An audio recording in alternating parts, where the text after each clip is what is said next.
what are you seeing out of Dak and Dallas at a crossroads right now, 3-4? It's the chicken and the egg for me.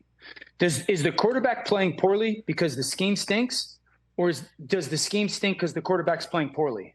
Okay, it's never black and white, either one. But I battle between why is Dak not playing the way that we're accustomed to, and then is Dak playing a little bit less because I don't like this offensive scheme? There's two teams that I hate watching their offensive tape right now. It's the Jets and the Cowboys. The way I talked about, I know that's a tough shot for you. No, I think the way that it's all right, man. That's where I was going to go next. Go ahead. I see the Cowboys offense is like lined theme paper. Just everything's a straight line.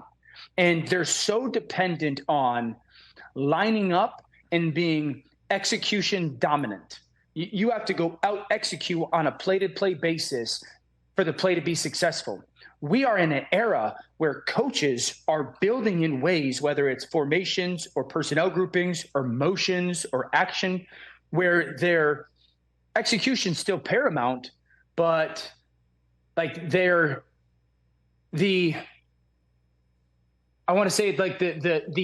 ability to execute is enhanced. They're making it easier for those guys to execute. I just saw Schefter's tweet. Sorry, that's why my pause was. Worries. And so I think it's just it's a very schematically boring offense that puts too much pressure on everybody executing consistently.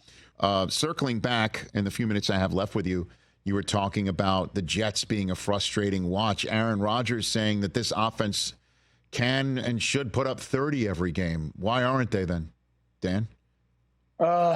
Well, it's the same issues. Okay, so number one, the main reason is there's very little detail attached to this offense, and it's across the board. One, the offensive line in the run game doesn't go to the right people consistently. They very rarely, I've said this for weeks, that they don't go to what we call the second level. They run, linebackers run free, so there's not a consistency to their run game. Two, the tight ends cannot run block. And I've argued, instead of putting a tight end to run the football, do what Buffalo does, and they put a sixth offensive lineman on the field. So what if there's a predictive element of it? Just sprinkling enough of play action off of it, again, like Buffalo does. So that's a part of the issue in the run game. In the pass game, one, there's not a ton of winning on the outside, if I'm being candid. It's not like Garrett and Devontae are getting open consistently. Now, I would argue that they're standstill a lot, and it's harder to do. And then Aaron just does not throw the football over the field right now. He just won't. The only time that I watch Aaron look like Aaron, when it's like you watch him about to throw and be like, yep, here it comes, is when the ball's going to the perimeter.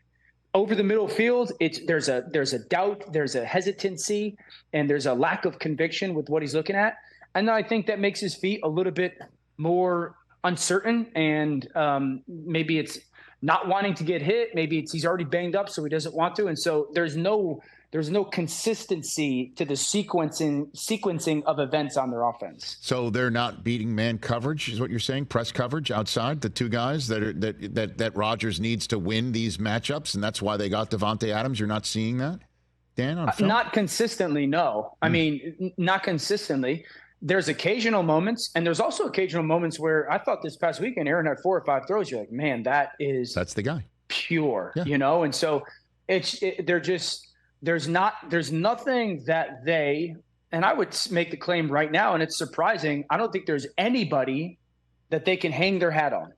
I don't think there's a thing that they do or a person that they can turn to where they can hang their hat on when the going gets rough, or they got to get something going and say, let's do this, or let's go to this guy. That's just not there right now. Catch the Rich Eisen Show every single day on the Roku Channel, 12 to 3 Eastern, for free.